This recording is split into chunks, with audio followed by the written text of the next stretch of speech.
સુરત મહાનગરપાલિકા દ્વારા શનિવારના રોજ શ્રી નર્મદ જયંતિ નિમિત્તે ચોક બજાર ગાંધીબાગ ખાતે ભાવનાત્મક કાર્યક્રમનું આયોજન કરીને કવિ નર્મદના પુતળાને ફૂલહાર કરવામાં આવ્યા હતા। શહેરના ચોક બજાર ખાતે સવારે 10 કલાકે કવિ નર્મદને વંદના ભાવનાત્મકના કાર્યક્રમનું આયોજન કરવામાં આવ્યું હતું, જેમાં મહાનગરપાલિકાના મેયર નિરંજન ચાંચમેરાએ સુરતના મહાન સપૂત અને પ્રખર સમાજ સુધારક એવા ગરવી ગુજરાતના પ્રણેતા કવિ નર્મદના પુતળાને ફૂલહાર કર્યા હતા અને દીપ પ્રાગટ્ય કરીને પુષ્પાંજલિ અર્પિત કરી હતી। આ કાર્યક્રમમાં સુરત મહાનગરપાલિકાના મેયર નિરંજન ચાંચમેરા, ડેપ્યુટી મેયર દયાશંકર સિંહ, કોર્પોરેટર્સો તેમજ અન્ય અધિકારીઓએ ઉપસ્થિત રહ્યા હતા।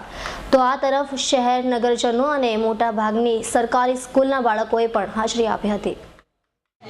વીર કવિ નર્મદની 181મી જન્મ જયંતિ છે, તે પ્રસંગે હું તેમને મારા હૃદયપૂર્વકની ભાવાંજલિ અર્પું છું। નર્મદજી એક કવિ જ ન હતા, પરંતુ એક પ્રખર સમાજ સુધારક પણ હતા। એમની ઘણી બધી વાતો, પ્રસંગો એ આ સમાજ જીવન માટે ખૂબ ઉપયોગી બની રહ્યા છે અને બની રહે છે।